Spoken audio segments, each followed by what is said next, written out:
and here we go.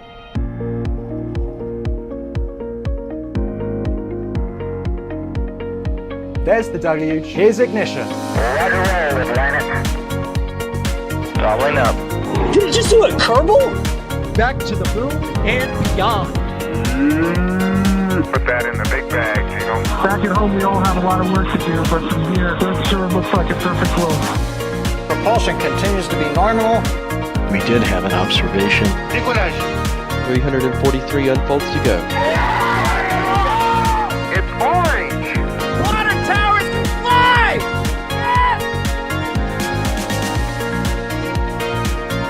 Bingo! Right in the center. Where's Jacqueline? There it is! That was surreal. That's not what we want to see. No! Oh my god. Yikes, you bet. Sure. We don't need any more of these.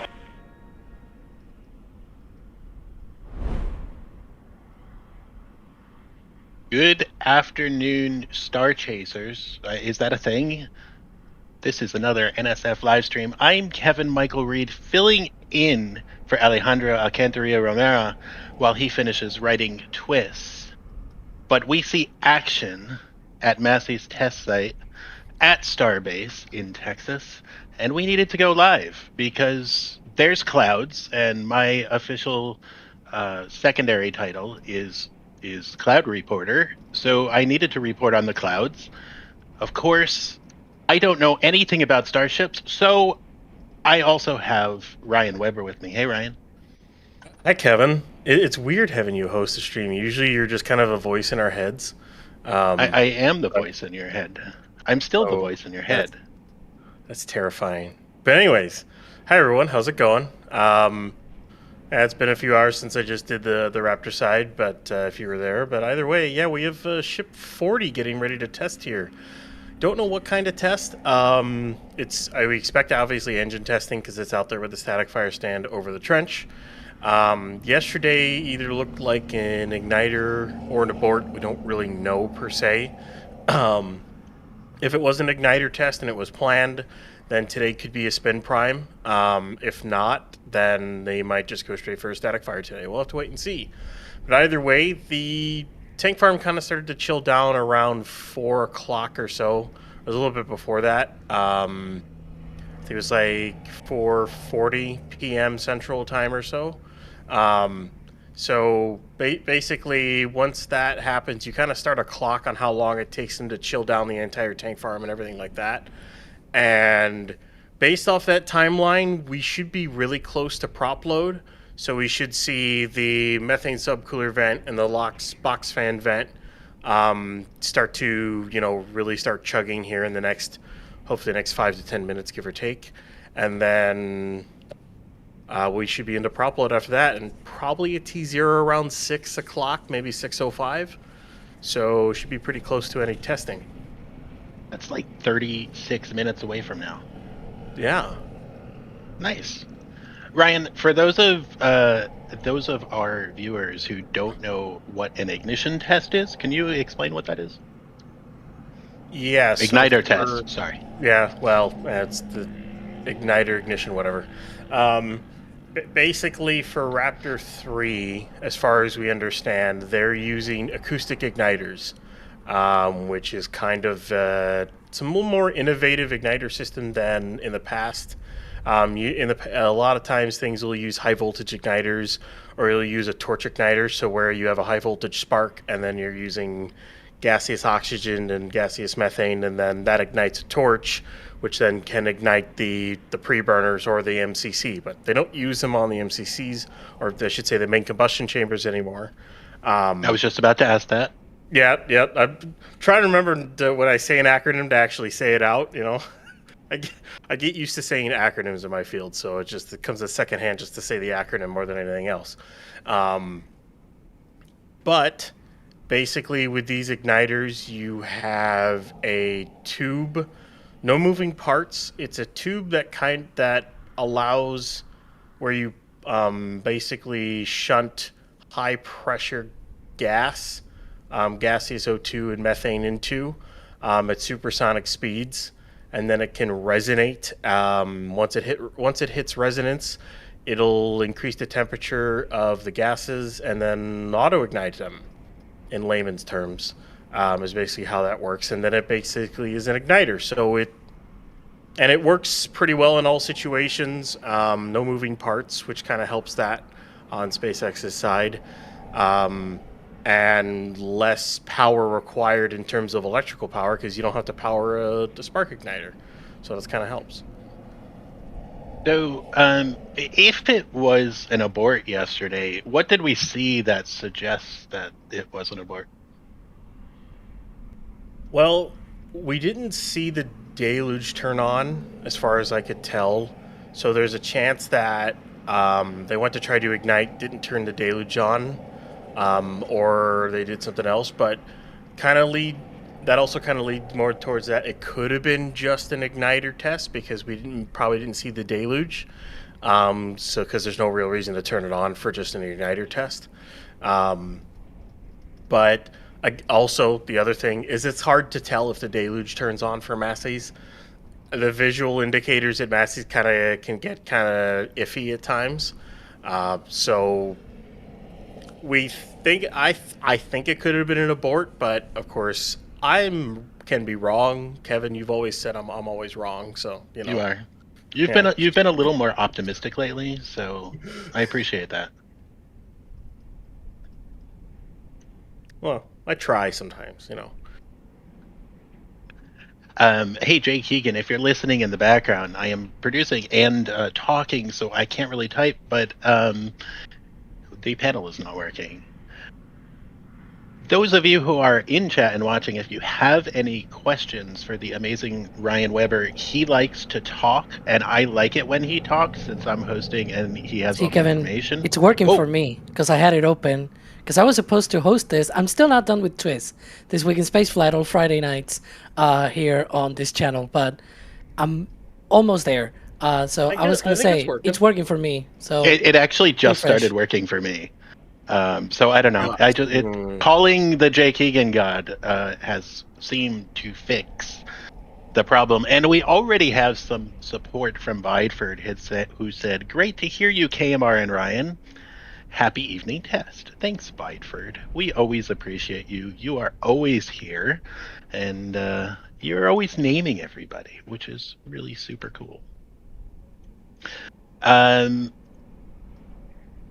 Umbro is asking, how many ignitions do Raptor's RVACs have, Ryan? So igniters for those, they should have one per pre-burner, and of course there's 2 pre-burners per engine because there's 2 turbopumps per engine. There's a liquid oxygen turbopump and a liquid methane turbopump.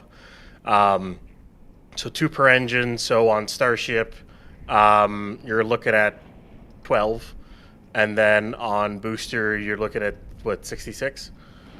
So, yeah, that's about what we're looking at in terms of how many igniters are on each vehicle.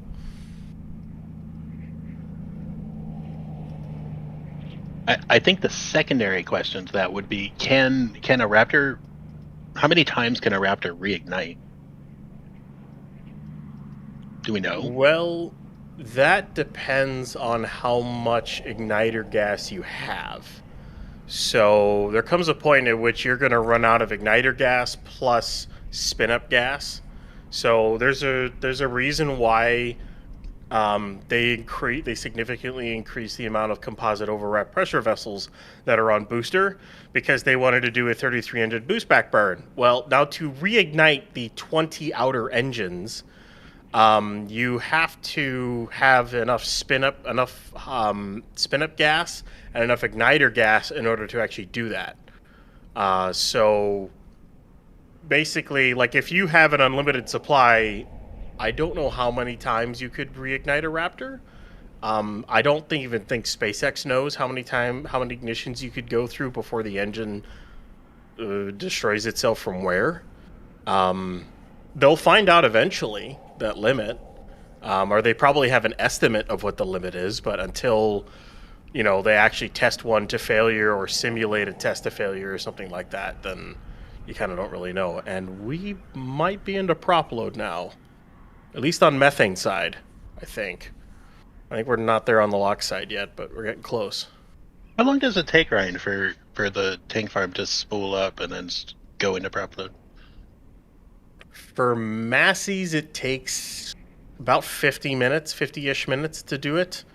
Sometimes it takes a little bit longer. It kind of depends on, other factors and other things like that. Because basically, what you have to do is you start off by generating nitrogen, oxygen, and methane gas through your vaporizers to help pressurize the system. You start flowing liquids through, especially with liquid oxygen and liquid methane. You start flowing that liquid through and chilling down the lines as you go, because you don't want to shock cool your lines, otherwise you're going to break them, and that's never good. So you chill down all those lines. It's kind of like the T-minus 20-minute then on Falcon 9? Yep, that is for chilling down the transporter erector on Falcon 9 so that you don't shock cool the lines before you go ahead and fill locks on the second stage, basically. So you have to do it for the tank farm as well as for the vehicle itself. So the vehicle gets slightly chilled down with like pre-pressed gases and stuff like that. And then they'll just fill it up with subcooled propellant. So it takes time to chill everything down. SpaceX could bypass this thing entirely.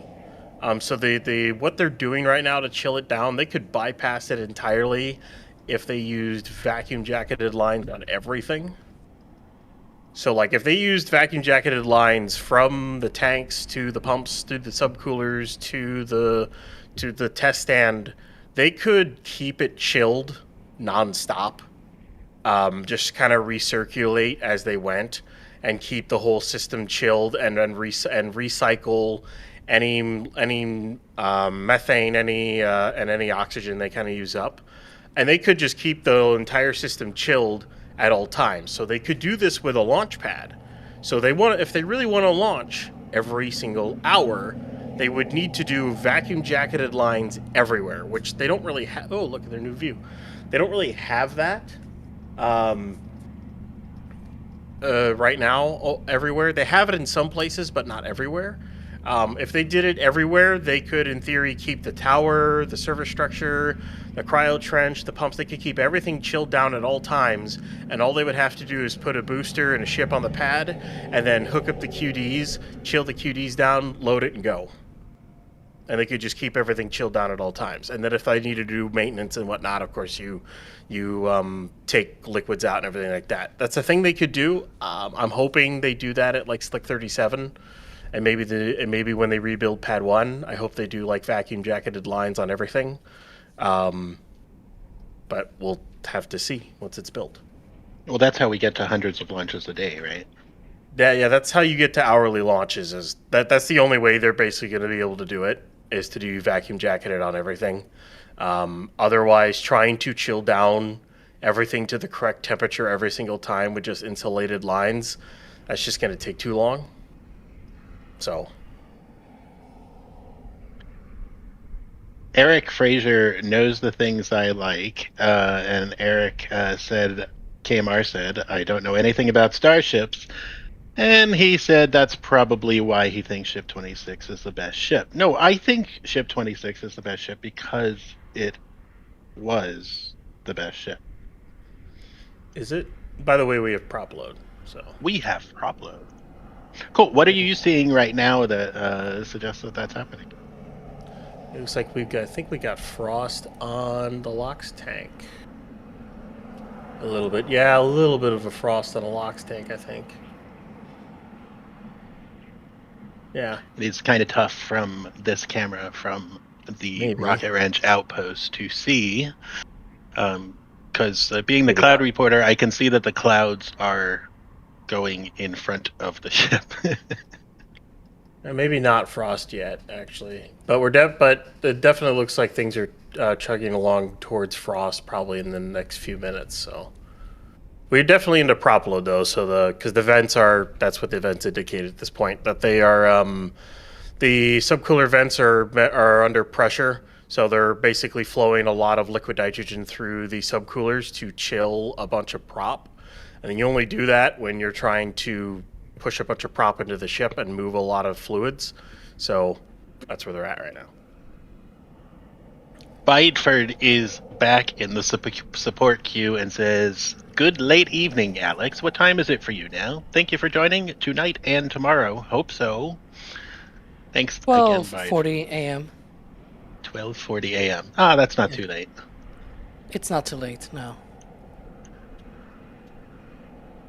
Shazbird Toddbot is in the queue as well, saying ship 26, best ship, enough said.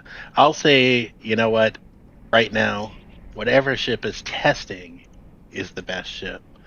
But thank you, Shazbird Toddbot. So about how long does prop load take on a ship these days at Massey's? It takes about 20 minutes. So with prop load starting around now, 20 minutes, and then you about to add another 10 to it.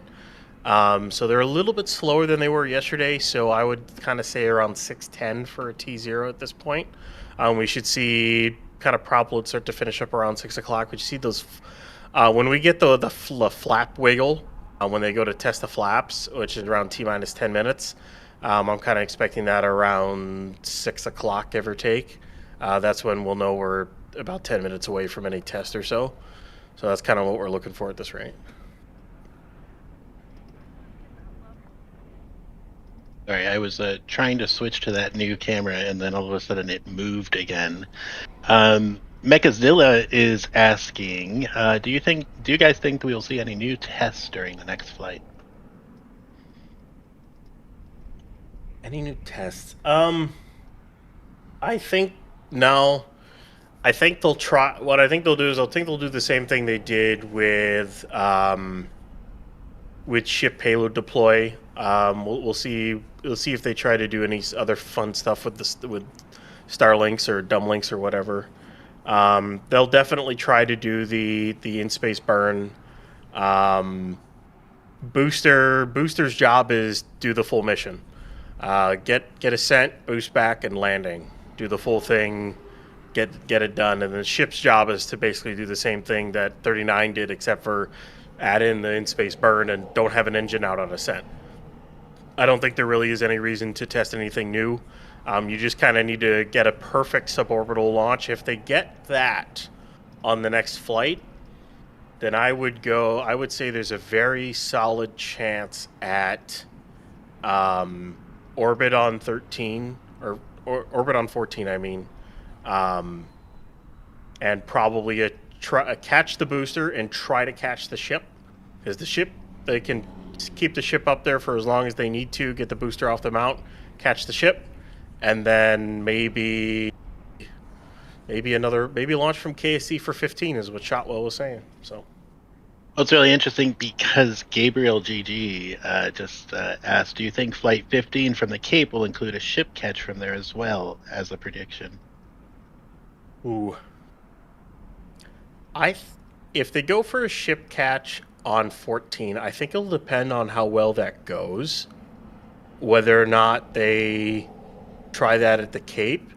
But at that point, if the ship is going to survive well enough, do you risk the tower at 39A on the first try?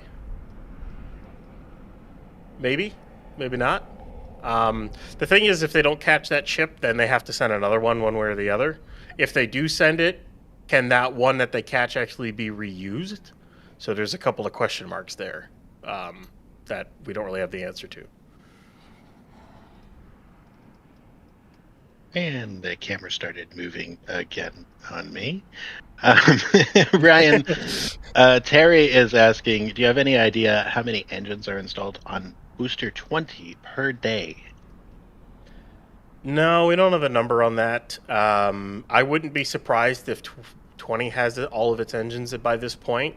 They're probably still doing mods, internal mods to it, based off of Flight 12 and other things here and there. Otherwise, basically 20 and Pad 2 need to both be ready before they test, and the Pad's not ready yet. They're still doing some work on that as well. So we have been seeing a lot of work on the Pad, especially the deluge system. Yeah, lots of testing there. They haven't tested it in a couple of days, but they were doing about 2 deluge tests every 12 hours or so for a while there. I think they've been trying to work through problems and stuff like that. But you know, they're still trying to figure out the gas generators.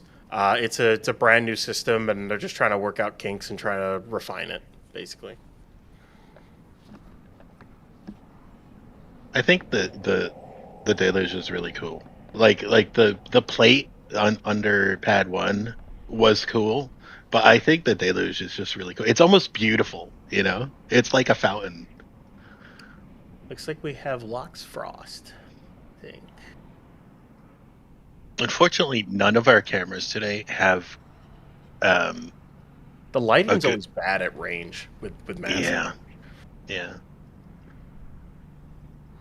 So, thankfully, someone is coming in. Jay Keegan said in the back channel, it makes rainbows. Yes, like that's just part of the beauty of the new pad. It's pretty cool.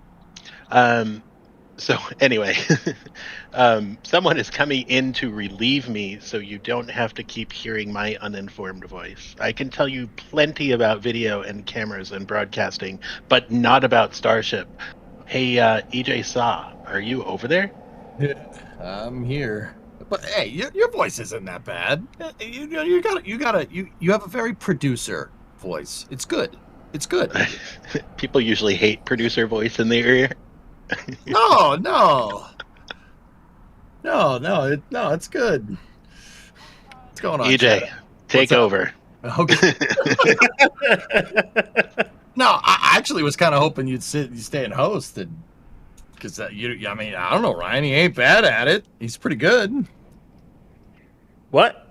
Yeah, Kevin was pretty good. Yeah, I learned from the best. EJ Saw. Oh, stop. Come. All right. Get out of here. Get out of here. All right. So, I'm taking over for Kevin here for hosting. Once again, what we're watching here is hopefully a Ship 40 static fire. We do apparently have frost on the vehicle, Ryan. Just can you give folks an update just in case they popped in just like me? I'm not saying I need an update, but I need an update too. So, you know. No, I'll give you an update as well as everyone else. So I think it's always hard to tell with these cameras, but I think we got like almost a ring of frost on, at least a ring of Lox Frost, if not more. I think on Ship 40. So it's always really hard to tell. This kind of lighting makes it really difficult. But with our some of our closer up cameras, we might be able to tell once it gets kind of a little bit higher on the aft flap and whatnot. But based off of the loading time and everything, we're looking at probably 610 for a T0 here. Prop load should finish around 6:05. We'll hopefully see the flap wiggle around 6 p.m. Central here. And hopefully it's or 6 engine, I would assume 60-second static fire is my guess. Because they probably did some work on the engines or at least on the plumbing itself to try to fix whatever caused the engine out on ascent. They might be testing something to fix that. And we know they like their 60-second burns these days. The only time they haven't done them recently is when they fired 37 and 38 on Pad 1, but that's because Pad 1 can't handle a 60-second static fire. So, yeah, and we'll pad scrap now because that no longer exists anymore. But anyways, that's kind of where we're at. I'm really hoping for a static fire, and we'll wait and see here. Cool. All right. Yeah, we will wait and see. We got a lot of Cheech. You guys know I like calling it that. We got a lot of Cheech coming out of the tank farm there. But you guys know the drill here. If you have questions, tag at NSF. I have access to the panel. Kevin gave me access to it. I don't know if that's a good Dangerous thing or bad thing. Yeah. See. All right. See. Yeah. No, we don't know. We'll find out. We'll go through it together. But yeah, hopefully we get some action here. And so, Ryan, for what you just said, about 10 minutes, right? 10 minutes to see some flap action, and about 20 is my guess till T0, give or take. So, yeah, we're getting close there, which is nice. It's a first real big testing milestone of Flight 13. We've had the cryo on both vehicles. The next milestone after a static fire of this would of course be Booster 20, but as I've said before, Booster 20 is still getting work done in the bay, and the pad's not ready for it yet. They're still doing work on that launch pad. My guess is if they wanted to launch out of it, they probably could. It's just they've decided to do mods on it. So I think they're drilling some more holes in the top deck there. They swapped out the landing rails for a lighter system, replacing the landing rail dampeners, as well as a bunch of other stuff. So they're doing a lot of work on it while they've got the downtime. And well, once that's done and ready, and once 20 is ready, should see another 3300 booster static fire. Hopefully within 3 weeks is my guess, 2 to 3 weeks, but we'll see. Mm-hmm. I could be wrong. You know what? I honestly think that they're kind of taking their time with it. You know, after the first flight out of that brand new pad, it's not just like, oh, let's repaint this, let's do some mods to the pad. It was important to understand how Flight 12 basically slapped that pad and figure out where it was getting damaged, where it wasn't getting damaged, what's good, what isn't good, and, understand that behavior, change the design, and go, right? Like, that's going to take some time. So, that's I think 3 weeks. I think third week of July, first week of August is probably pretty good bet for when Flight 13 could kick off. I kind of with you on that one. I think end of July, early August is where we're looking at. More likely August. I think 40 is going to be ready. It's going to be sitting in Mega Bay 2, loaded with a payload, literally waiting on Booster 20 to be ready. I think is what's going to end up happening. We'll see if they can push for earlier. It's possible. But on the other good news front is it looks like all the sections for Booster 21 are now inside Mega Bay 1. So the last section for the methane tank rolled in. It looks like it rolled in today. Then they got to do the final stack, and then that'll be the fourth Block 3 booster to be built, because we all need to remember the one that decided to sneeze its guts out at Massey's. But its ship 41, with the return of the cryo thrust sim stand from Massey's last night, Ship 41 should be ready to go to Massey's for thrust sim testing once 40 comes back. So they're moving pretty far ahead on ships, although 42 only has its payload bay. However, the other side to that is the 4-point ship lifter went up in Mega Bay 2, and they only use that for stacking. So I would expect the PEZ for 42 to roll out to Mega Bay 2 someday soon, and then maybe for that to roll into Mega Bay 2 so they can start stacking on Ship 42, which, as Shotwell was talking about, if everything goes well, that could be the first ship to fly out of the Cape, alongside Booster 22 or Refurb 21, one of the two. So things are moving, but they're still kind of going a little slow. Okay, I got a question. Do you think Ship 42 is going to be some type of HLS variant, or are we talking about a letterbox Pez dispenser style? It's got a heat shield, flaps, everything so far. From every indication is that it's still a Pez. It's still a Pez ship. Of course, we won't know 100% for sure until we see the full payload bay. We don't know if it has a payload bay door in it or if it gets a Pez. Maybe it's a tanker prototype. I don't know. We won't really know until it fully rolls out for a Pez or something like that. It has headers. We do know that. As far as we can tell, it's like any other ship they've built. But of course, we can't see the payload bay because the wall of the Star Factory blocks it. So until it rolls out, we won't be able to tell. And then we'll barely be able to see it because there's this massive gigabay in the way. So, yeah. See, now I got a question here from Modlack, actually saying, if that's not the case, which ship do you think is going to be the first HLS, Ryan? Ooh. Yeah, I don't know. stuff, right? I know there was a nose cone that didn't get headers that went off to the side. We presumed it was S44. Of course, we didn't see any labels. It was just the next one in the line. That's why a lot of people have called it S44. I forget the exact nose cone number, but either way, that could be the first HLS. And they're in the process of kitting out the nose cone. It does not have a payload bay because to have a 3-ring section welded below it, it needs to be up near the windows in the taller section and on the turntable that they have in there, and it's not there yet. So yeah, we'll see. Can kind of see the frost line there, just kind of peeking over the aft flap. Oh yeah. And a methane frost line right there too. Oh, okay. So we're into some prop load here. So speaking of what people's opinions about, which one will be the first HLS, we got, it was Kevin. Kevin was in here, and then he left, and now I'm here, and now we got a party. You know why it's a party? Because Alejandro Alcantarilla Romero is here, and he told me in the back channel, "Soy el fiesta." So I thought three's multitude. Whatever. I don't know. What's up? Yeah, I was technically here before. I spoke a few words before because I was supposed to be hosting this stream, but SpaceX decided to schedule this right as I was, trying to finish Twiz. But yeah, I mean, HLS, right? We all want to see that. When do you think it's coming, dude? You know how there's mirages and things like that. Like people just want to see what they want to see, right? Yes. Yeah.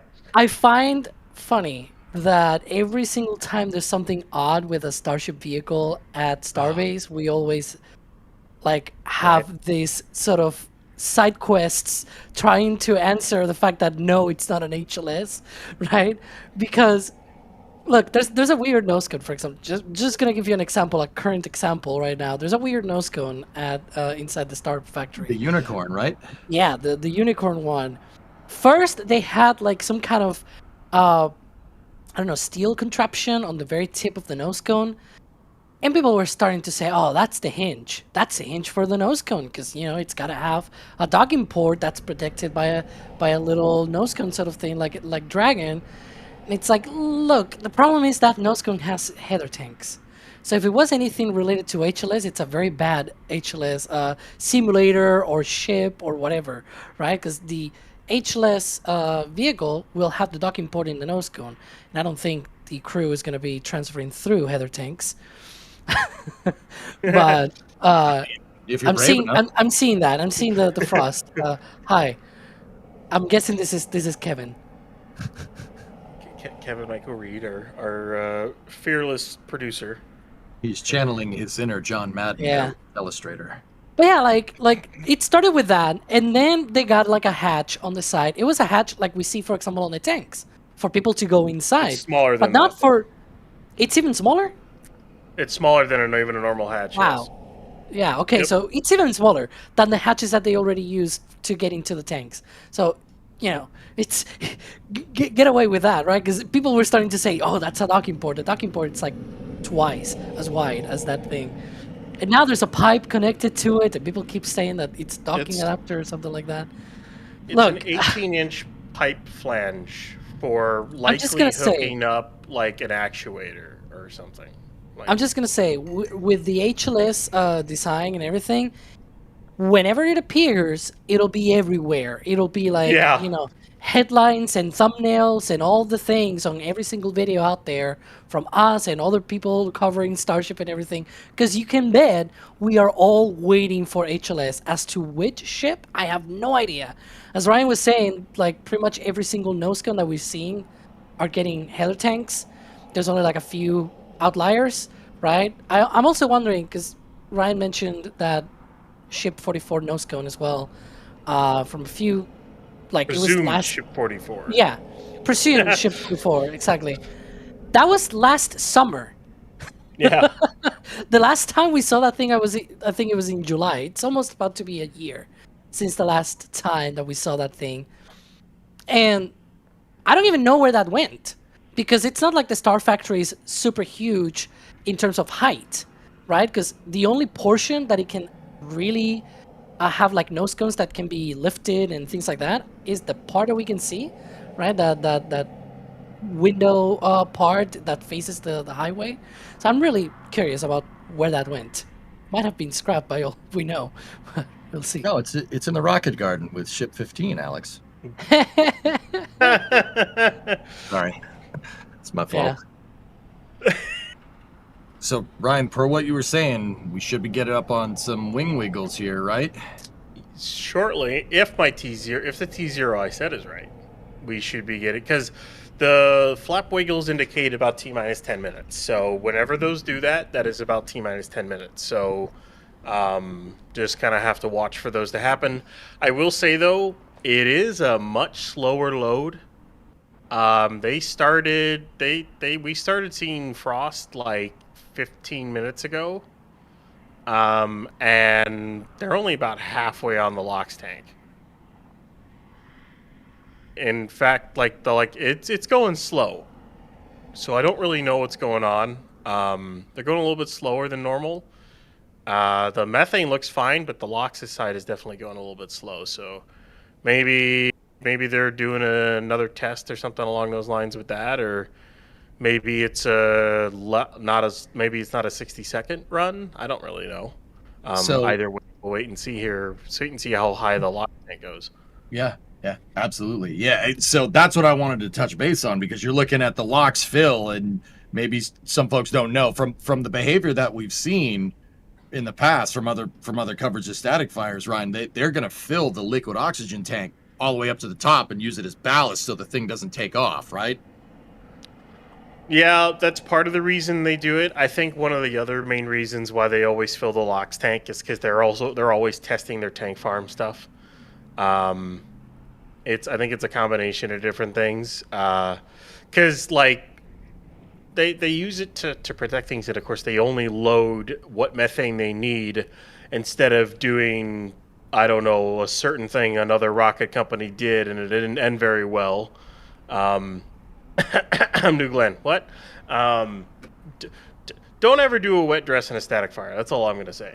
SpaceX hasn't done that with Starship, and for good reason. We saw what happened to 36. Can you imagine if that had a full tank of methane? But that explosion would have been way bigger. It would have been way bigger if it had a full tank of methane. But I don't know. Either they're not filling this fast, or they're. It really feels like the LOX box fan has died down a lot, and they're only like at half a tank. So this is certainly new, because every other Block 3 test they have done, engine test, whether it would have been a booster or ship, they have always filled the LOX tank to full. Always have. So this is new.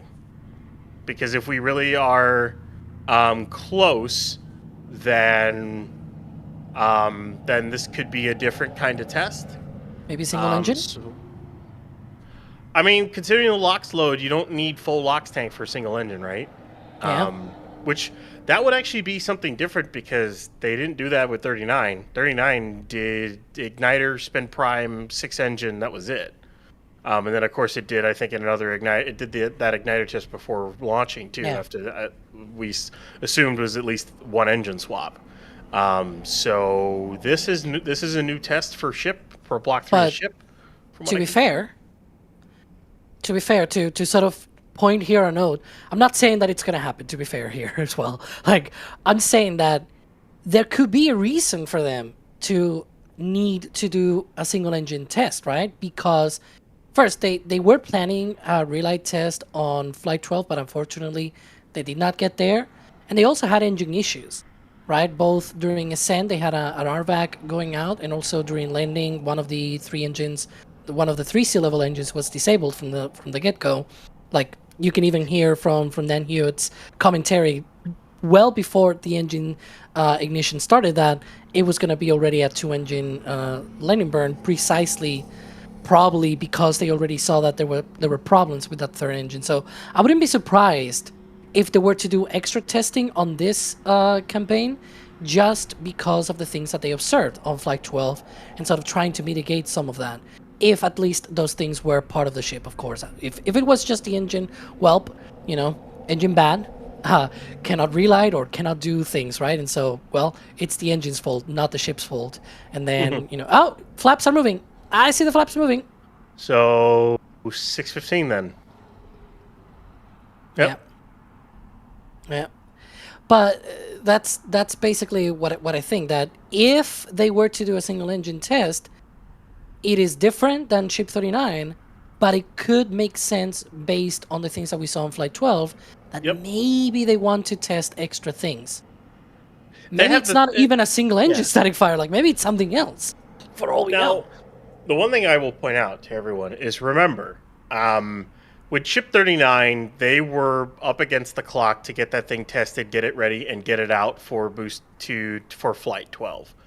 And like Ship 37, 38, and especially pretty much every single Block 2 ship, the booster was waiting on the ship. In this case, the booster is nowhere close to ready for flight, and the ship really needs a couple of final touches and then payload, and it's ready. So SpaceX has the time to do more testing without really ever pushing ahead their any net internal date for their flight. So if you want to do a single engine test, like it kind of looks like they're doing here at this rate with this load, it's almost kind of guaranteed at this point. We're less than 10 minutes away. We're like not 8 or 9 minutes away, and they've stopped filling the LOX tank. At this rate, I'd be confident to say it's a single engine test. Why not do it? Then tomorrow, I guess you do a 6-engine static fire and do the During full the flame 60 trench seconds. show. Yeah, very it'd probably be on around the same time during flame trench at this rate. Oh, it's got to be a party. Yeah, right. Alex, you're invited. Because you are the party. Yeah. Nah.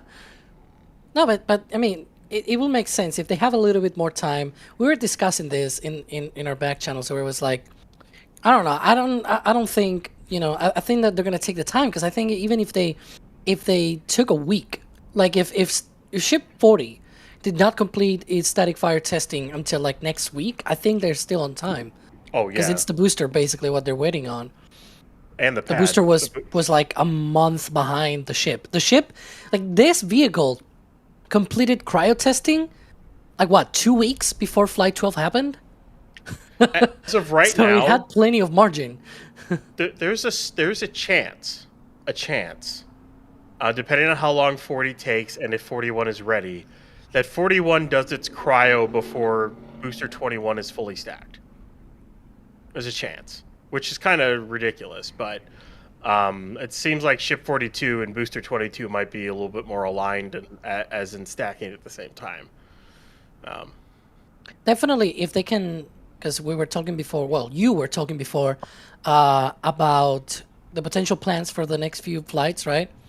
And it is true that maybe they can catch the booster and the ship even on Flight 14. That will be great, at least for the booster side of things, because it will reset the whole timeline, right? They will have already a booster around. It's true that it will need a bit of refurbishment and checkouts and the likes, because still not these fully rapidly reusable sort of system that they want. That's not something that they can get right away. You need a bit of time to get to that point. But say it's like a month. I can bet a lot of money. I'm not gonna say any numbers. I can bet a lot of money that this thing, if they catch booster 21, assuming that flights 13 and 14 are perfect and all that, if they can catch booster 21, it's gonna be ready well before booster 22 is ready for flight. For like a second flight, I mean. I wouldn't be surprised. Yeah, because like they talked about how it can stay in orbit for 48 hours. So 48 hours should give them more than enough time to catch the booster, safe it, and get it off the pad. Just park it on Highway 4, or like park it in front of the Star Factory or something. Over by the office. Or send it to Roberts Road, to Cape Canaveral. No, I mean in the span of the 48 hours, like the booster 21 gets caught, and then they just kind of park it on Highway 4, and then there's a shot of booster 21 in the picture and and Ship 41 landing and being caught. That would be Yeah, epic. for the ship catch. Yeah, that's true. Yeah, Yeah, that yeah. would be epic because there's more than enough time to safe the booster and get it off the pad, and then Yeah. still catch the ship. Ship reuse might still take a little bit more because it will be the very first time that they catch a ship, right? But you know, maybe a few more flights down the line. Sorry, EJ, for you know, Guys, making this the Alex and Ryan show. No, I am totally cool with it. You guys know more about this than I do. I'm kind of out of the loop because of real life stuff. Like, please talk up a storm, man. I'm just listening when eating my popcorn with everybody else here. If you want to chime in, I mean, you're the host after all. Well, all I was going to say is that we, because we saw the flap wiggle about 5 minutes ago, we should be anywhere 5 to 10 minutes out from some action here. If everything goes swimmingly. So we'll see. We'll see. So we mentioned EJ because I guess it's probably on point to discuss because we were talking about, well, maybe it's a single engine test, right? And all that stuff. And like, why would they do that? Don't they fire all 6 engines? And even for landing burn, they do 3 engines and then 2 and 1, right? Like, they only use a single engine. Maybe if they do like a orbit adjustment in orbit and things like that. But I feel like it's very important to mention that it uses the header tanks, right?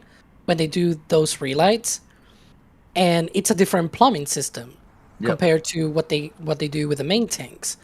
And even the transition, because this was also something that they used to do back in the days of like transitioning from main tanks to header tanks, that could also be useful as well. It's just plumbing, like a lot of different things and systems are used compared to when you actually light up all 6 engines straight from the main tanks, right? So it's always important to get that extra testing, that extra data. So you think they're going to feed this static fire from the header tanks or from the main tanks? Well, I assume that when they do the single engine tests, it's from the header tanks. Yeah. Yeah, that'd be my guess. Sort of Usually that's what they've done in the past. Yeah. The one it was probably the only cool thing about that ship. The only cool thing about that ship, and I really want to emphasize the only thing, is that on ship 26, when it sat out at Massey's, you could actually see the frost on the lock. That ship. Get out of here, Kevin. You wanted to go back into your production hole. Go back in your hole. But, and by the way, vents are dying off, so that's another good sign too. We're getting close here. I don't know. My guess would be like 10 seconds long, give or take. That's usually what the single engines are. There's not really any need to run the single engine any longer than that, unless they decide to have some fun, which SpaceX I would not be opposed to having some fun. Having fun will be to light up all 3 engines in the middle and then do the down selection to 2 and 1. That will be fun. Yeah, like a landing burn sim kind of thing. Yeah, they should do that. Yeah. Come on, SpaceX. Are you backing them into blowing up their rocket, Alex? Who said it would blow up? Jerry's not there. If this thing blows up simulating a landing burn, I don't want it to fly. You know what? Like, yeah, I mean, it is a landing burn, right? It won't blow up. Jerry's not there. It'll be fine. Okay. Yep. Yeah. Yep. I'm just going to say, if it does, it's Alex's fault now. That's all. So, actually, we should be with, I'm going to say within a couple minutes of the static fire. It's not an exact, like 45 seconds. Yeah, not an exact science here, but let's listen in and see if we can hear the engines go off. Not a lot of hearing, but definitely seeing. Yeah, I mean, so what we're looking for is a big white cloud to emerge on the side of the ship that's opposite that big jungle gym that's next to it, the truss structure. That's the way the deflector for this test stand is facing. It's facing away, or no, it's facing with the truss structure. So south. On this shot, yeah, we would want the smoke coming out of the left side. On that shot, it's the right side. That looks like that. That looks like that vent that they usually do right before they fire on single engines. So, simulating an in-space burn. There you go. Oh yeah, it's true. They vent the main tanks a little. We saw this for the first time also on Ship 26. Yeah, we did. Don't do it. Don't do it. All I'm just saying is that we saw that first time on Ship 26. I'm not praising it for anything. It's a tube. What's exciting about a dang tube? I think it's because they pressurize the header tanks and then they sort of depressurize the main tanks, and that's what we're seeing here. Yeah, something like that. That's my guess. Oh, you can see venting from the nose cone. See there above? Yep. Yeah. Just below the flap. Oh yeah, it's one of the new RCS thrusters. Yeah. Maybe from the headers as well? Might be the new header. Might be the new header vent. Wow. Is Not an RCS, but a new header vent. Now, fellas, it's hard to know the routing unless you're looking inside the nose cone. Call me crazy. Do we see a vent down in front of the aft flaps too, or is that just a line down there? Because it looks like there's something venting down there just below the aft flap. That must be the frost line, I think. Unless you mean like right at the bottom. Yeah. Because on the Ryan can maybe explain it better, but the ship quick disconnect there vents a little as well, right? Well, yeah, and then right at the bottom, okay, we're venting ended. All right. So should be very close to a potential static fire, potential single engine static fire here on Ship 40.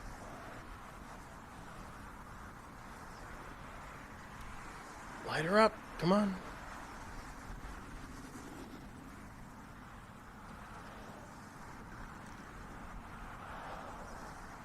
Venting of the headers now gone.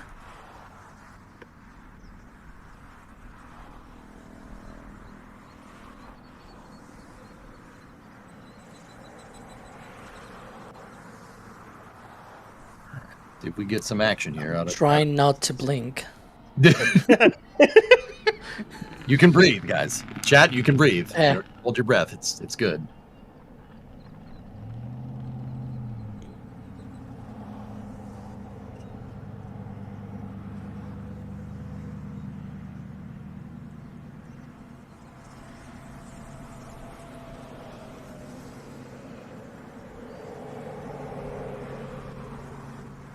Okay. We're looking for some action here out on the test stand, but the little puffs of cloud you see like right at the base popping up there, that's the LOX pond, just the LOX drainage pond they got right next to the ramp. So from that view, so it's not really anything to worry about.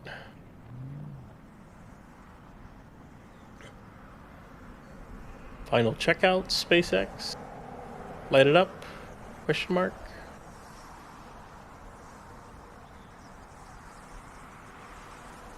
Sometimes they hold. Yeah, sometimes they do. I'm going to go ahead and say that that's probably what's going on here. Yeah.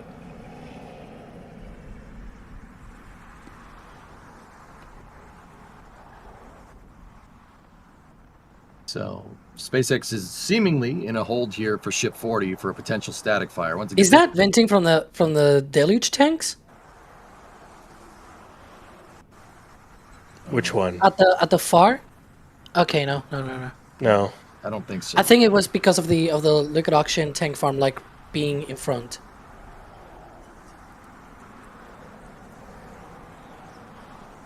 Come on, do something. You're like poking it, like, come on. Do your thing, Ship 40. Dude, I would not poke a fully fueled spaceship, or at least even a partially fueled spaceship. I'm not doing that. I'd run away. I'd run away. I'd run away.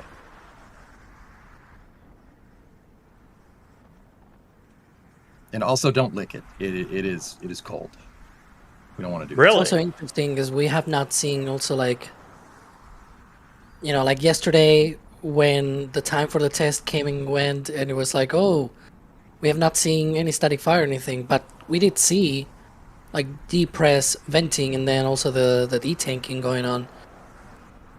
And then we sort of went back and looked at the flashes and all that happened during that time.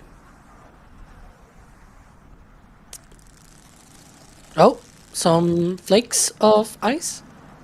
Maybe it's the time. Alex. Yeah, because yesterday we saw flakes of ice coming from the vehicle, and it was like, oh, what's going on? And then they had that thing on the engine section.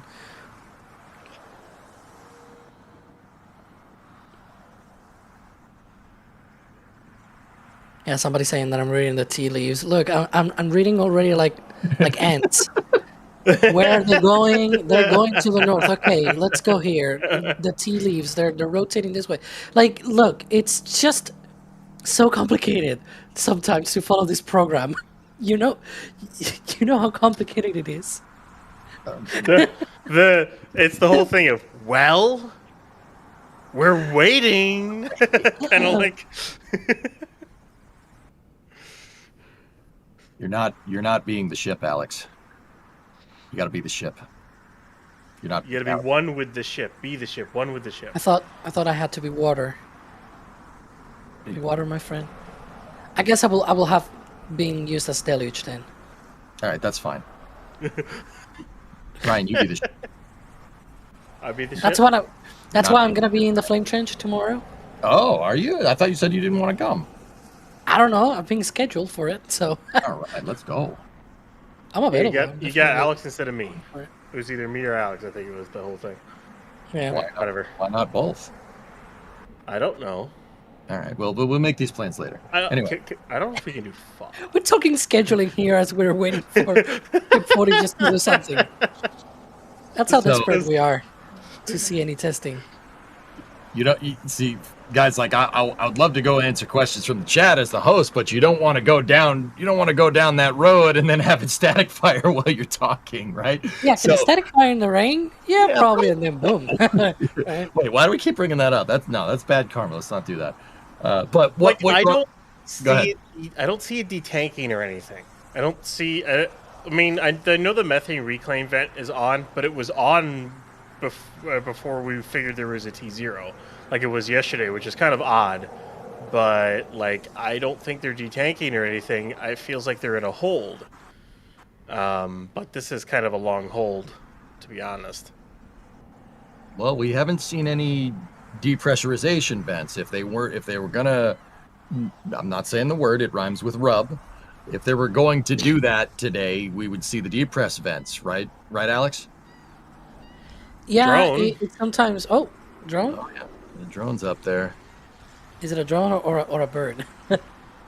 See, well, that one was a bird up to the right. I don't know. That's a bird. Yeah.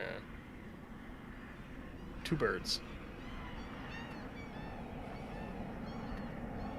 I can hear birds. There's a joke in this. There's a joke in here somewhere. I'm not making it though. I'm too busy watching the ship.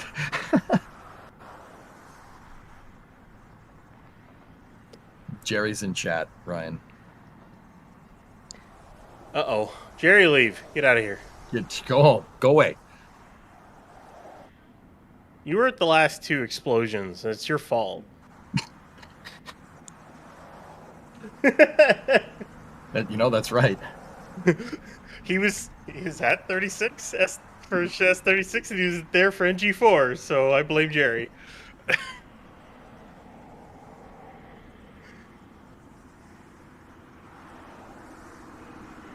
Somebody needs to know where Jerry was when that alpha stage exploded on the test stand.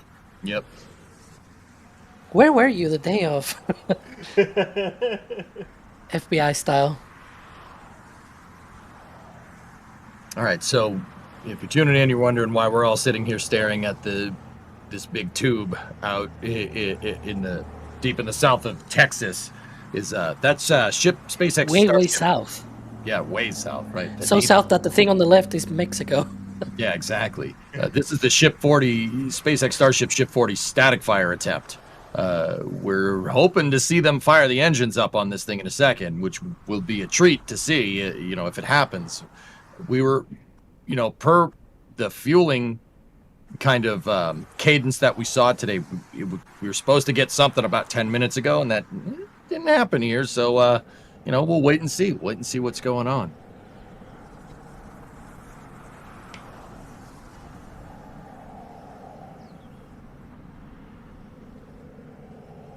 See, I'm at the point here, guys, just as the host, where I'm like, I don't know, did we go back to answering questions? Because I know the second I do it, it's going to go. But if I don't do it, it's not going to go. You know what I mean? Maybe you should take questions and then. Okay, all right. Here's what we'll do. We'll do this quickly. All right. So, Alex, we got a question from Dan Schultz here. The question is, if this next flight goes perfect, what do you think about a ship only catch after that? Go, quick. I think that will be wasteful. They need to catch both booster and ship. That was quick, right? Real? Wait, you're done? Yeah, I'm done. Huh. Oh. All right. Like, All right. You're catching the ship and not catching the booster? Come on. That's a waste. I mean, I'm not gonna disagree. That sounds great. All right, Ryan, lightning round, let's go. We got one from Stephen King 1. He's asking, will they have a Massey's at the Cape for static fires? Go. Maybe. They need one. I'm thinking one like northern area, north of Roberts Road, something like that. I think they should be able to find a place in Merritt Island, like a mile and a half away from everything, and build a nice big site to cryo vehicles and static fire ships and stuff like that. Because they don't need anything for test tanks, because they can do all that here. So Here, I'll answer this next one. This is from IB12 US. I have a question. Will you ask questions? No. All right, cool. Next question.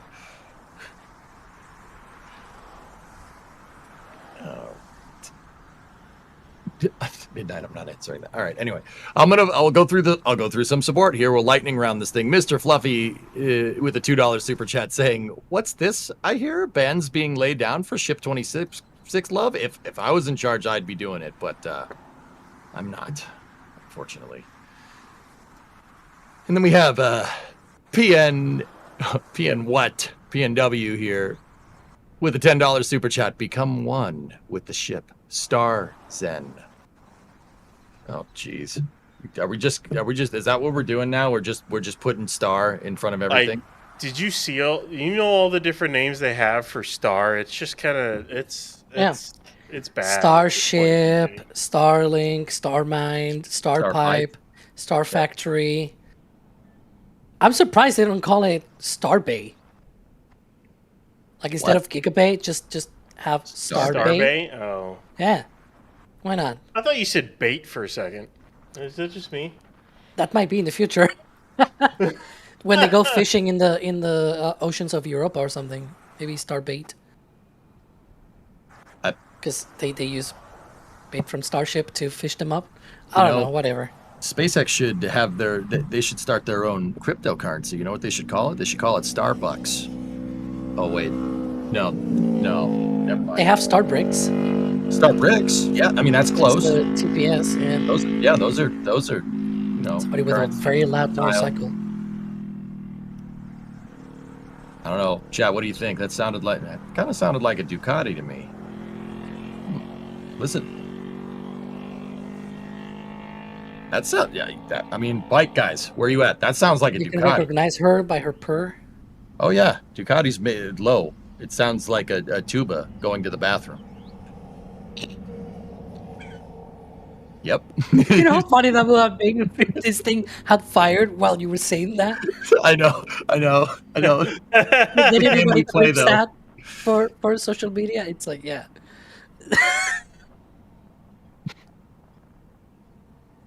Yep. Yeah, that would be really bad. I should probably stop. Okay, so once again, this is a potential Ship 40 static fire. The SpaceX seem to have gone through the countdown, but they're in some kind of hold here, we think. We don't have any more information than you guys do. We just have prior static fire tests in this really, really nice picture. So you can see the white frost lines on Ship 40 there. It has fuel and oxidizer in it. There's definitely fuel on board, so that is a good sign. But they haven't seemed to fire the motors. Now, interestingly enough, we haven't seen them vent the Starship either. If they were going to say, call it quits for the day, and do a thing that rhymes with club, right? It begins with an S, rhymes with club. We're not saying it. All right. If they did do that for the day, we'd see the depress event. You'd see a big white puff come out right around that frost line in the center of the ship. But we haven't seen that either. So we're sitting here kind of biding our time and seeing what's up. Ryan, what do you got? I haven't seen the frost line go down either. Mm-hmm. So it feels like they're holding. Like, if this is a true test of the in-space burn, then we've got about another, like, 20 minutes here. Yeah. Because if they're going to hold this until when they would actually do the in-space burn, then this thing isn't going to fire till, like, 6:50. Yeah, somebody brought this up in chat, and I was sort of doing the math, and I was like, we like halfway through that. If they are truly doing a simulation of that in space burn with no draining and no burn off or anything like that, like you fuel the headers, you leave a little bit of residuals on the main tanks. Yeah, we could be waiting here, what, another 20 minutes or so? Because it's like 37 minutes into the mission, at least for the previous flights. I don't know if they're wanting to change timelines for any future flight. I'm guessing they will at some point, but yeah, because like that will be interesting. I'm looking at the frost line on the LOX tank and the methane tank. Now, a lot of times, easy way to tell if they're detanking is if all of a sudden the condensation, the clouds coming off of the tank start to disappear, because those clouds indicate that you do have solid liquid prop behind that frost line. And those are still there. You can see it clearly on the LOX tank. It's still there. And it's still there on the methane tank. So, like, it's holding, which is weird. We have never seen this before. And now the reclaimer system is not even going. I don't see any venting, unless it's very It was going very for a thin, little bit here and there, but, like, it's not going as if they're detanking right now. And if for some reason they aborted like 15 minutes ago, we would definitely see, and they were detanking, we would definitely start to see frost starting to disappear. But it's holding right now. This is weird. Which it probably gives more credence to the fact that maybe they're doing it from the header tanks, right? Because they wouldn't probably try anything like this with the main tanks. I'm guessing that the main tanks, the propellant there is no longer subcooled after having been exposed to like heat for a while. You're not going to be able to have always subcooled prop for ship firings. No, but like, I mean, I totally get that, but that's the point that I'm trying to make, that when they do it, when it's subcooled and everything and on the ground and with 6 engines and all that, well, that makes sense. That simulates the ascent burn, right? That's when it's still subcooled. Once the ship is in space, it's probably already warmed up and it's no longer subcooled. It's like in boil-off mode. So, yeah, basically at boil-off temperature. So that's probably in part maybe what they're doing here. I don't know. I'm just speculating, like we always do, to be honest. But I will believe that at least the header tanks, they are more protected. They also have like more protection as well, thermal protection. I think they said that there's like vacuum jacketed lines as well for that too this time around. So we'll see. The tank walls of those are not exposed to atmosphere. The LOX header tank, half of it is the tip of the nose cone itself, and that entire thing has felt plus felt plus tiles, and some of it even has, I think, some ablative on it as well. So that's what that has on it. And then you have the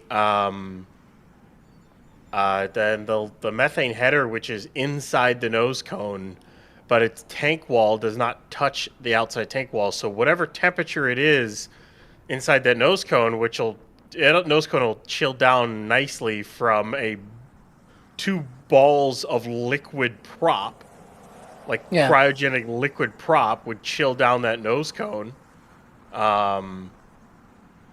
It'll start to warm up.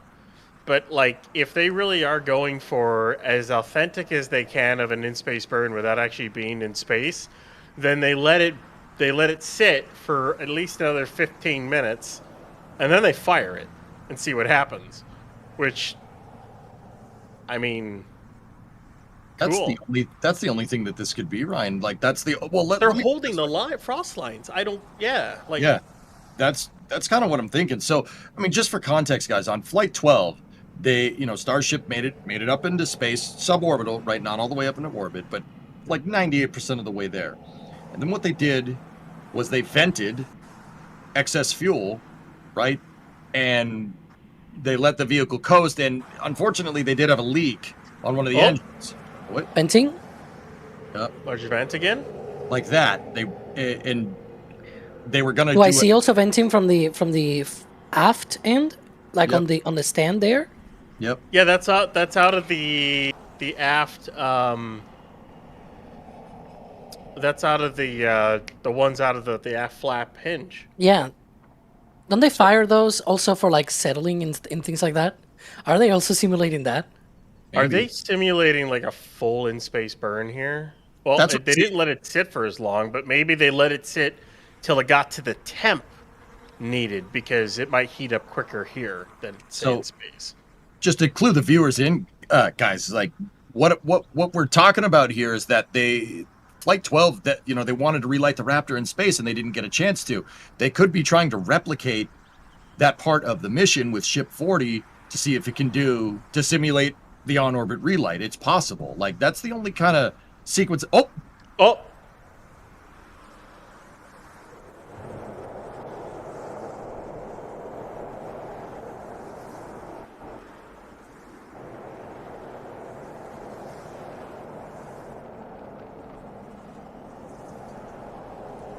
10 seconds? Yeah. Yeah, that looked like a single engine, and for about 10 seconds. At about 37 past the hour local time on the dot, that's Central Daylight, we had a static fire here from Ship 40. It about 10 seconds from what we were seeing there, guys. You think single engine? Alex, single engine? Yeah. Just based on like the plume and everything. Well, at the very least, it was very low count of engines. And it sort of tracks with what we were expecting here. And also, in terms of the timing, so we had the flaps moving at about 6:05 p.m. Central. So, if you take that sort of like your T-minus 10 minute mark, that will have made simulated T0 around 6:15 p.m., right? So this happened about 23 minutes after that, basically. So... Trying to think on Flight 12, where was Starship 22 minutes into the flight? I don't think it was... That was the deployment. Payload. I think it was the end of the payload deployment, yeah. Or at least in the middle, I think. Yeah, so what I'm thinking is like we gotta go look at the Flight 12 timeline. But to be fair... It parsed that against this, see if we're right. To be fair, EJ, I was going to say, because before I said until now, it's been around 37 minutes. And the reason why I said in future flights, it might be different. Of course, when they are already going into like translunar injection burns and all that stuff, it's of course going to be different. But what I'm trying to say is that perhaps, because this is what Wine Shotwell sort of like alluded to, she did not explicitly said it, but from her comments, maybe the first time that they go into orbit, what it will be, it's probably like a suborbital trajectory like they've been doing so far, but then they do another burn at apogee that sort of circularizes the orbit, and then they enter an actual orbital trajectory. And so the thing is that if you look at the telemetry, the apogee actually happens around the 20-minute mark in a flight. By the time they do the relight, it's already on the way down. It's already, in that part of the trajectory where it's coming down, and it is a forward-facing burn as well, just like it will be for a circularizing burn, for example, when they do the relight. Yeah. So, 20 minutes or so could, in theory, line up with that. Yeah? Just gonna say. I think this was not a deorbit burn. I think this was a apogee race burn. simulation. Hmm. Settle the tanks. Do depress. Settle the tanks with settle the ship, I should say. And I don't know if they'd use the headers for this. They may use whatever's left in the mains if they have anything left in the mains at that point. Which at that point you might. Or this time you don't actually dump everything overboard like they've done the last several flights. The last 10 flights or 9 really. Yeah.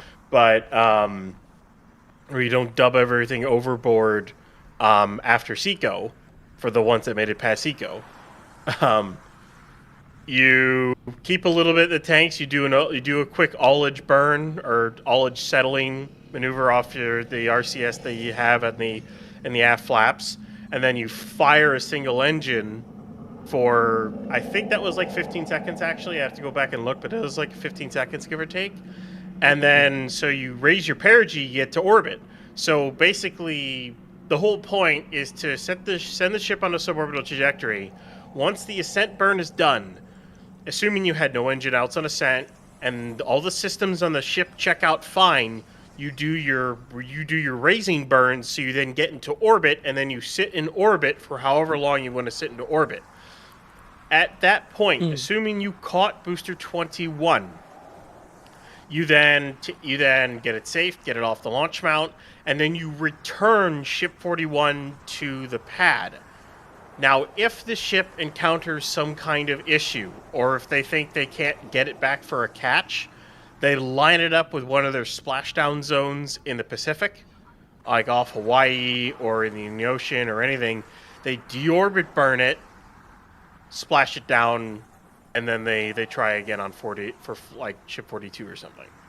Maybe that's what's their plan is, just to be extra safe. No, because Ryan, say you get to the end of the ascent burn, something happens, and then all of a sudden you're in orbit, and you have this massive uncontrolled 52-meter, 160 some odd ton object just floating around in space that could re-enter anywhere. Okay, so if that's the case, dude, they would still need to do a deorbit burn, right? In this Yes. proverbial mission you're talking about, right? So does that mean we are going to see another firing of this motor in 20 minutes? Is that what are you trying to say that? 'Cause I didn't see a big depress vent, dude, and those frost lines are still very defined. I mean, I think you might be onto something. we'll see. It is. Let's give him like another 10 minutes or so. The methane reclaim vent is not on. That is true. Let's give him another 20. I don't remember if they didn't fire the deluge for that long, so they should be able to redo it again. They should have the water to do it, and I'm pretty sure I think they have a municipal water supply hooked up for that right now. I don't remember if the municipal has been able to be hooked up fully to Massey's, but I know they've routed it to there to be able to be hooked up at some point. Let's see if the frost lines stay like this, and if so, it could fire again at 7:05.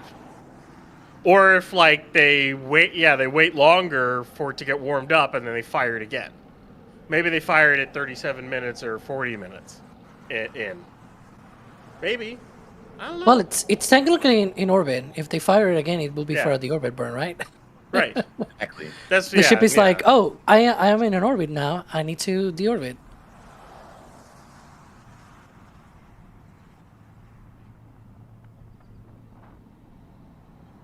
So, if you just popped in, you're wondering what's going on. We're looking at SpaceX Starship Ship 40 here. That's the upper stage for SpaceX's Starship system. And it is out on the test stand in Starbase, Texas.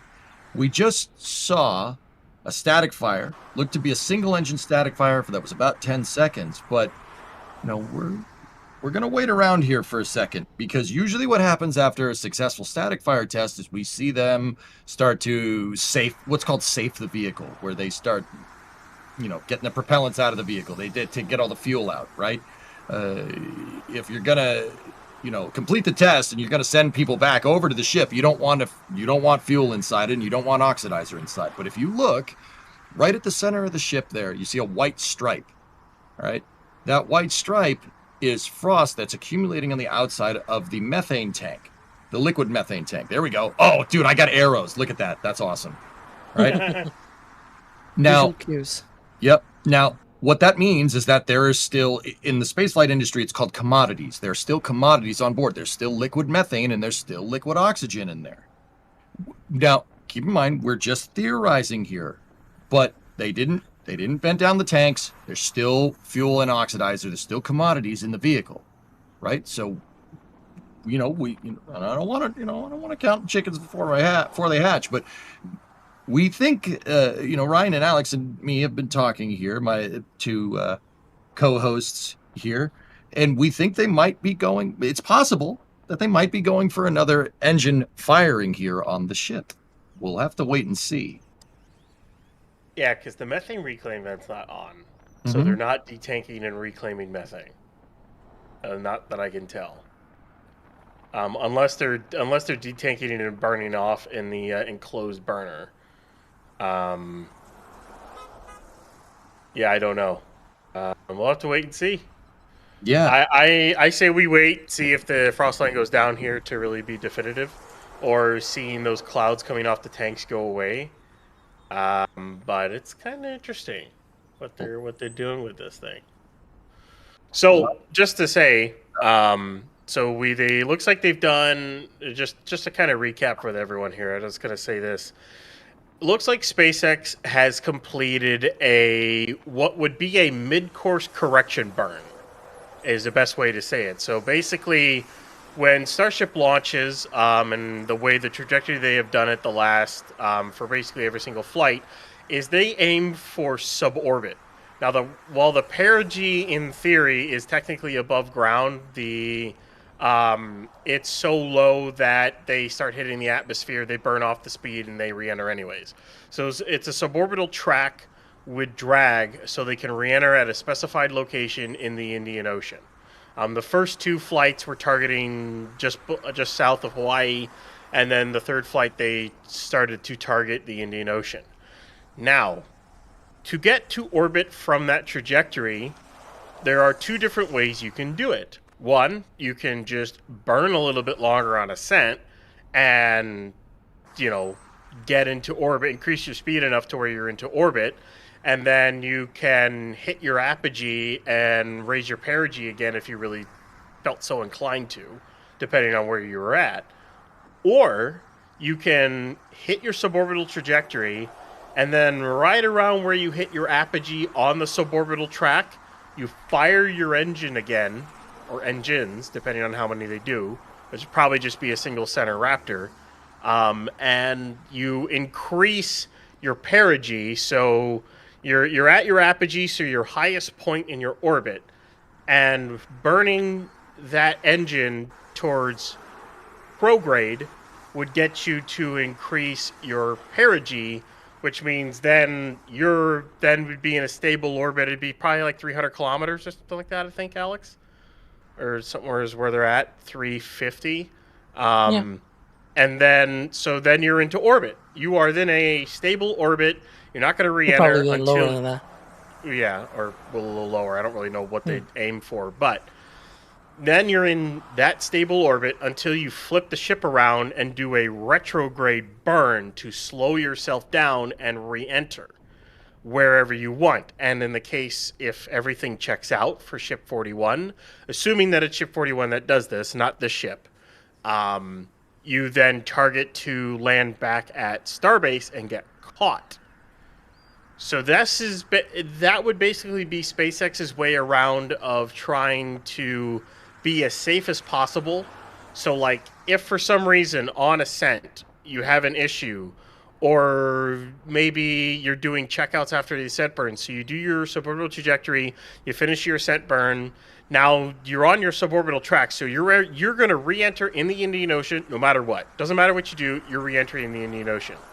They double check everything, make sure everything checks out fine. If it does, well, at apogee, they do their mid-course burn and raise their perigee. That's basically the test of what SpaceX did here. They were testing prop temps and everything, and You got a long-range shot of the firing here. I'm not seeing frost levels go down or the methane reclaim vent go on yet. The funny thing is I'm seeing the methane tank farm active. Or at least, mildly active. It's a subcooler, but that's not really that much of a thing. That's like topping, unless they're topping something off. Which, I don't know why you would do that if you're trying to simulate some of this stuff. I don't know. Maybe fully loading this thing? No. We will see many more indications if they were really continuing to load this thing for a bigger test, but yeah. Nerd time here real quick. They could be... More nerd? Yeah, I know, right? As if we're not already there. So, fellas, I got a question based off of that. You said the methane systems are working. Could they be topping it off to simulate boil-off rates that they would have during the mission? Because you're going to boil off more propellants down here than you are up there.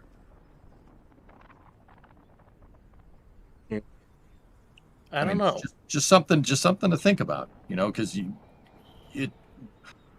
So just a little bit of a... Or you could... What's up? Simulate a retank between two ships, and then fire the engine again for deorbit. Hang on. Can I have a request? Can we replay this again? Like replay of the replay? Because it feels to me, and you might be able to see this in another view. It feels to me that they start. See, like they have like a throttle up portion here. Maybe it's just my imagination.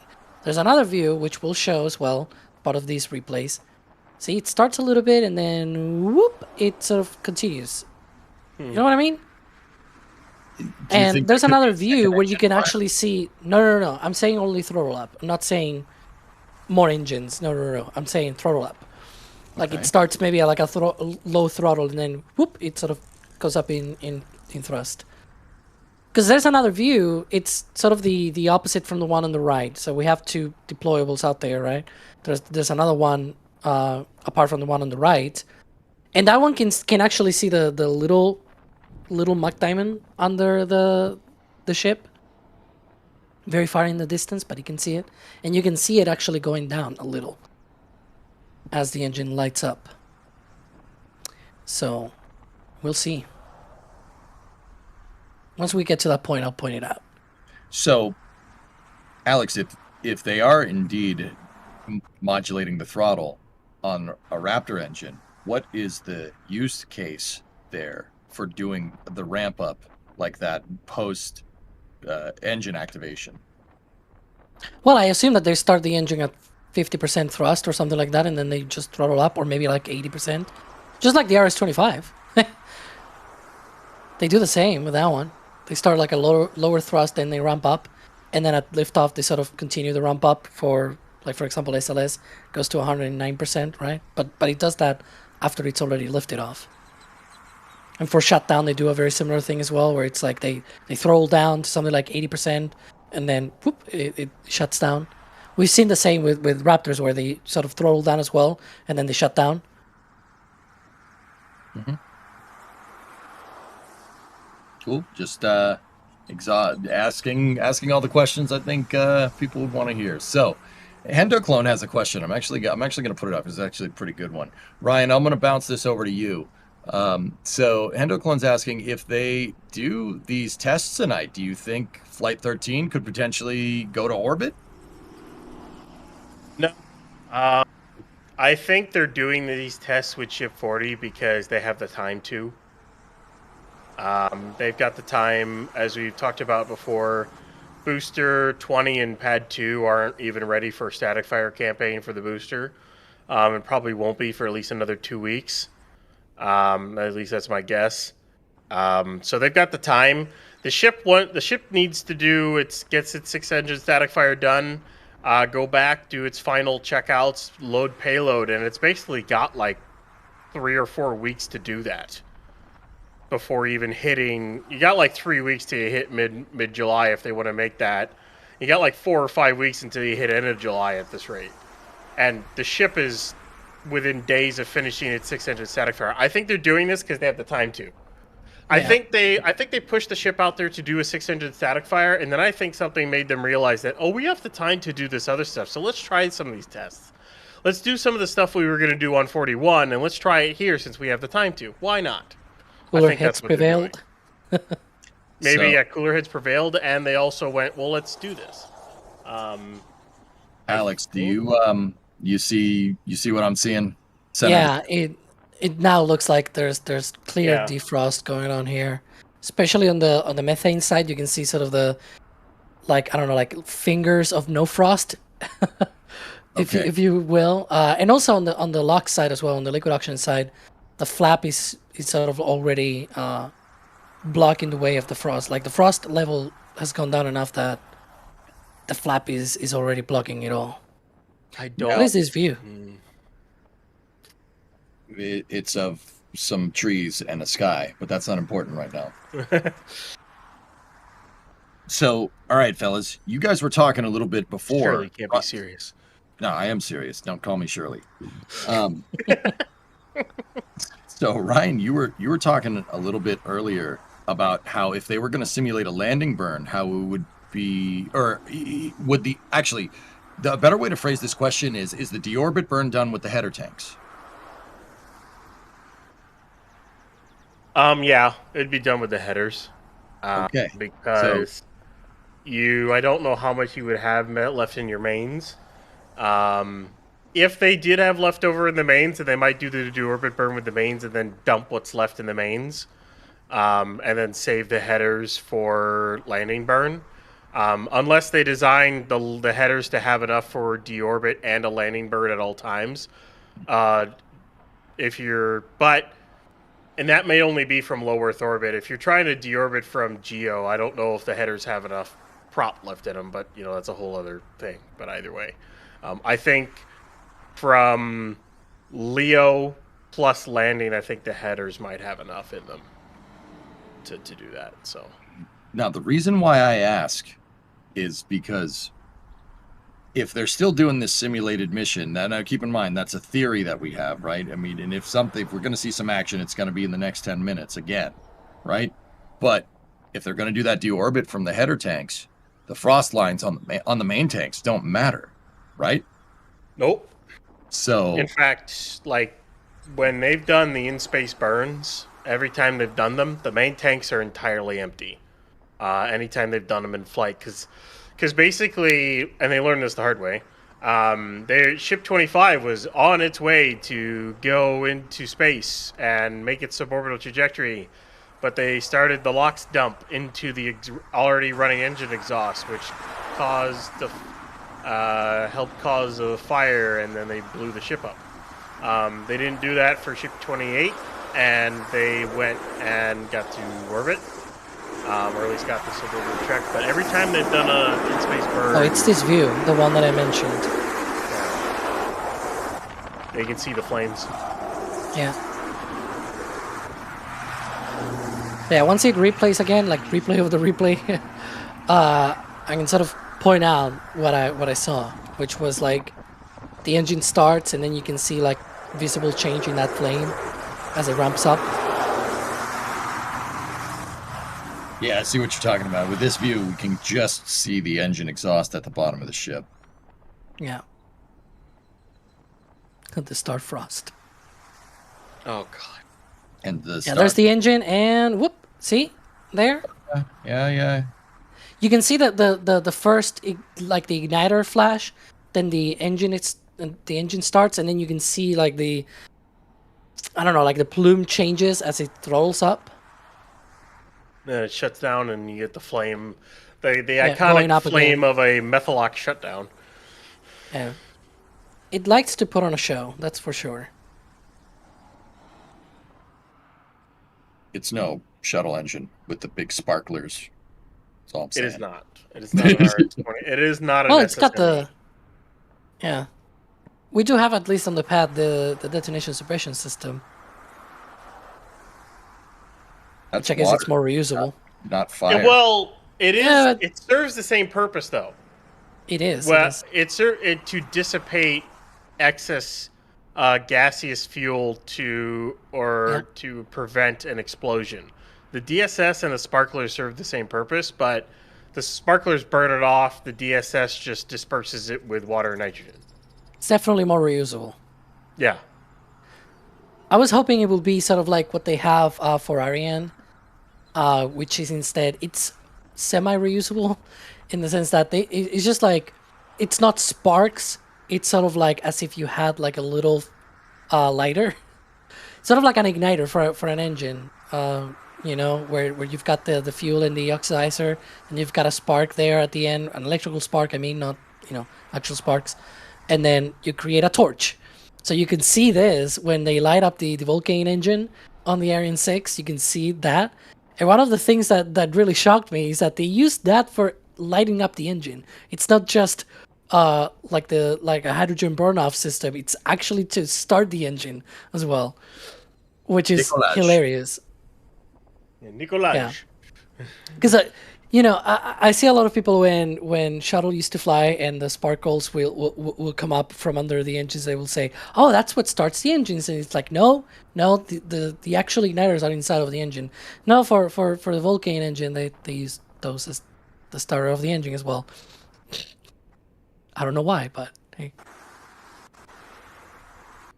It's if you're expending the motor, it's easier to have your method of ignition on the launch pad because you reuse that and you don't reuse the lifter. Yeah, but it's amazing to me that thing can start up by having just the flames at the end of the nozzle instead of it goes back up and it starts up. It I don't know, wouldn't be it's the weird. only time a rocket ignition system was sticking a match up the business end of a rocket. So Okay, but that goes like literally inside of the combustion chamber. Like I understand that because it's stick up the combustion chamber. Literally that's going stick. directly to the source. So yeah. for those sticks, yeah. For those who don't know, the Soyuz, or I should say the R7 family of rockets, the older versions, before the RD-107, 107A and 108A engines, which actually have an integrated igniter system. The RD-107 and 108s were ignited by sticking a log of wood matches up into the engine and lighting them. Yeah, stick a nice old Duraflame up there. And just light it on fire, and that ignited the engine. Basically, foolproof way to ignite a rocket engine. And it worked without fail for like 50 years. Like, seriously. Until I think it was in the mid 2010s is when they finally switched to the internal igniters on the 107As and 108As. Well, that's not which are the what? That's not as fun. No, it's not as fun, but it's the more modern version of those engines, and that's what they switched to. But either way, it is kind of funny when you think about it. It's the Russian. It seems like such a Russian thing to do, right? Like just stick a match up inside of a rocket engine to light it. Like, it's one of the most simplistic engines there is. Seriously, four combustion chambers, 4 nozzles, off a single pump. Basically, it is a very, very simple engine. Mm-hmm. For liquid fuel, yeah, solids and it's a workhorse too. Yep. Yep. So once again, guys, we're watching. You've been watching coverage here of the SpaceX Starship Ship 40 static fire. That the big tube that you see right there in the more or less the center of your screen is Ship 40, and it's out on the test stand at SpaceX's test stands down at Starbase, Texas. We did see some action here at about 6:36 in 30 seconds local time. We did see a 10-engine static fire with seemingly a thrust ramp up of the engine. And then we're not seeing much after that. But we've noticed that SpaceX has not begun any of the safing procedures that you usually do to safe the vehicle at the end of a test. So we're kind of hanging around here, seeing if we see any more action down here in South Texas for the Ship 40 static fire. That looks like the press of the deluge. Oh yeah, right there. I see the venting. They just vented off the deluge is what they just did, I think. So they just vented off.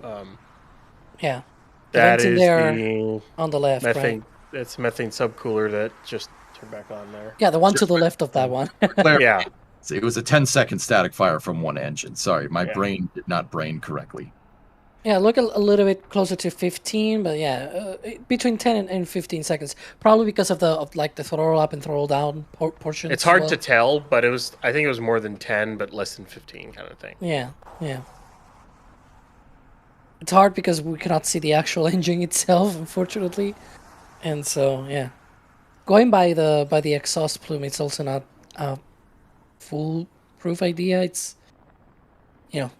that vapor still comes out of the trench for a couple more seconds after the static fire ends.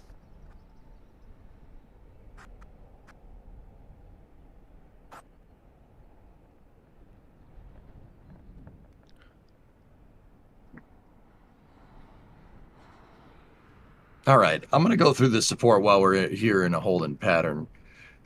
Bob Smith with a $5 super chat. Well, we're waiting. Well, we were waiting. Now, now we want a hamburger. Now we want a hot dog. Get nothing and like it. What? We're waiting, but for the 6-engine static fire, which I assume will be at another point in time, but yeah, we're still waiting. We're still tomorrow. I mean, we are still waiting. Yes. Also for flight launches 13. Yep. Yeah. Exactly. I see some venting from the headers there. Next to the catch point there. Yeah, they're in depress. You can see the LOX tank is depressing, so they're in full. I think they're in full depress right now. Yeah. Well, that's unfortunate. Anyway, I'm going to jump through a little bit more of the support here. We have Weasel Acres. Turn it off and turn it back on again. That's what we were asking him to do, but I guess they don't want to do that, that's it's just a shame. We have Angel Sony here. Question: does it have all the engines installed or just one? Ryan, I'll throw that over to you. It should have all 6.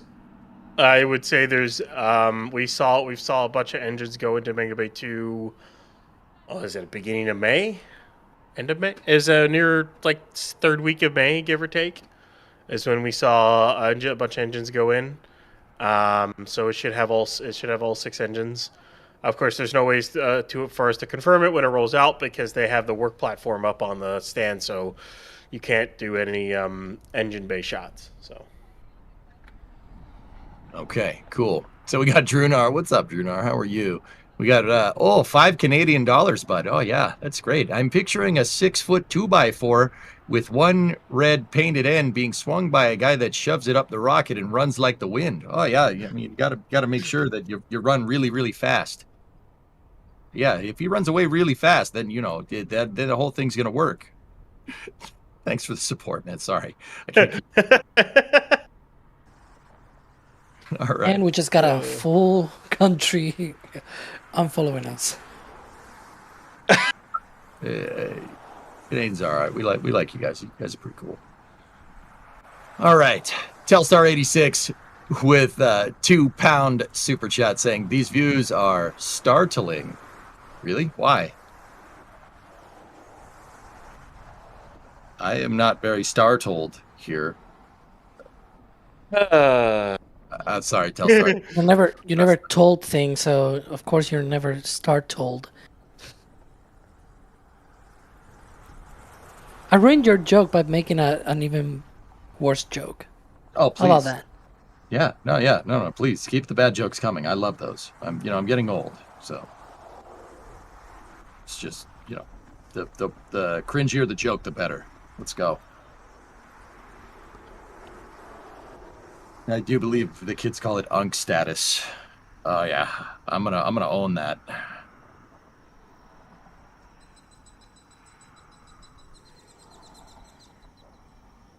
All right. So Ryan, we see something coming down from the bottom, just over the tree line. What are we looking at there? Right in front of that tank. Yes, sir. That is the depress for the deluge. So they're depressing a lot of the built-up pressure that they've got on it. That comes right off of that liquid nitrogen tank, which is right there. Because the water deluge at Massey's basically uses liquid nitrogen with a couple of What is it? How many is it again? I forget. I think it's 3 water heat exchangers, which basically take the liquid nitrogen, boil it off into gas. They put that gas into the tanks, and that's how they pressurize the system and use it. So that's just depressing the liquid nitrogen system. So that basically means we're That means they're done. yeah, we're 555. And they depress the vehicle. They depress both. And they're basically detanked at this point, so they're done. So what SpaceX is trying to do here, guys, is just get all of the propellants and commodities out of the vehicle so you can get people near it. The only place you want to be when rockets are being filled up with fuel or have a full tank of gas, so to speak, it's not gas, they're using liquid methane, is on top of it or far, far away. So these saving procedures pretty much confirm that we got a 10-second static fire, and that looks like that's all the action that we're going to get here. So yeah, we'll stick around here for a little bit, and we'll see what we got. But I think Ryan thinks we're done. You think we're done? Yeah, they're. I think this camera is done too. The camera was over it as well. Yeah, I think SpaceX is. I think they're done for the day. It was a cool test, though, I gotta say. We'd never seen them do that and hold for that long and then fire. But based off the timings, it does seem like they were doing a fire at what would be the simulated apogee point. So they were simulating trying to get the temperatures of the prop to where they would be, say, at that time, and whatnot, and seeing how the ship handled it, and doing a simulated possible, mid-course adjustment burn to go from a suborbital track to an orbital track. I think that's what they did. Either that or it was a deorbit burn. It was one of the two. But either way, it looked like a single engine burn. We'll likely see us. I guess next would be a 6 engine, unless they decide to do something else funky. Maybe tomorrow. They don't really have any restrictions at Massey's, so we may get lucky and have it during the flame trench. So, yeah, we'll have to wait and see. Cool. So, yeah, that seems to be done. We seem to be done here for the night. Alex, what would be the next? What would be the next step? Like Ryan was saying, we're gonna have some flames on the flame trench tomorrow. You're joining us, right? Hopefully, yeah. Maybe. By the way, this is a replay. This is not live for people in chat. Yeah, I mean, we have the Flame Trench show tomorrow, and I think we're going to talk about some reports that might have come out this week, and then also, as well, other things such as this static fire. Hopefully, we'll have it live while we are on the Flame Trench. Hopefully not in that Flame Trench, though. Great. Ladies and gentlemen, that was Alejandro Alcantarilla Romero, a writer for NASASpaceflight and long answer guru extraordinaire, joining us here on commentary. Sorry, I couldn't keep a straight face. I need a few short answers today. Hey, you did. Getting better at it. To your credit, you absolutely did. Also joining me, Ryan. Ryan, thank you for popping in, joining me here on this Thursday afternoon. Yeah, it's a pleasure as always. It's fun to see a kind of a unique test for the ship. And I can't wait to see a full 6-engine static fire of this thing, and then one step closer to Flight 13. Cool. Yeah, there we go. One step closer. So, I'd also like to thank Kevin Michael Reed, who's doing the back-end production right now, but hosted the top end of the Ship 40 static fire stream that we did today. Kevin! That was scary. That was really scary. That's scary. I don't even know what to say. I've probably produced 200, 300 streams at this point, but you asked me to talk. I don't know what to say. You never listened to Is it a low ball estimation? You think it's Yeah, I think so. Yeah, go double that probably. Yeah. Yeah, you're probably right. Hey, by the way, you're EJ Saw and you're from Twitch. That's right. I am your host. I've been your host for the past hour and a half. You should say guy from Twitch. Hi from Twitch. shout out to Twitch chat. We're also I'm double streaming this over on my channel over on Twitch. I do stream over there, guys. We talk pretty basically anything and everything about space. Right now, I'm currently building Space Launch Complex 6 in honor of it getting absolutely thrashed on and demolished by SpaceX. I'm building a functional version of Slick 6 in KSP right now to launch space shuttles and reuse them, hopefully. There have been a lot of explosions, there have been a lot of trials and trepidations, but it has been fun. But anyway, I don't want to talk your ears off. I do that over on my stream. If you want to check it out, go ahead over there. If not, that's cool. We'll be right here on NSF giving you more coverage for what's going on down at Starbase. But thank you very much for watching, everybody. I hope you guys have a good rest of your day. I'll see you later.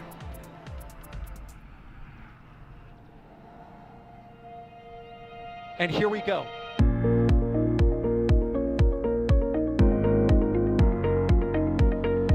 There's the W. Here's ignition. Doubling up. Did it just do a Kerbal? Back to the moon and beyond. Put that in the big bag, you know. Back at home, we all have a lot of work to do, but from here, that sure looks like a perfect flow. Propulsion continues to be normal. We did have an observation. 343 unfolds to go. It's orange. Water towers fly!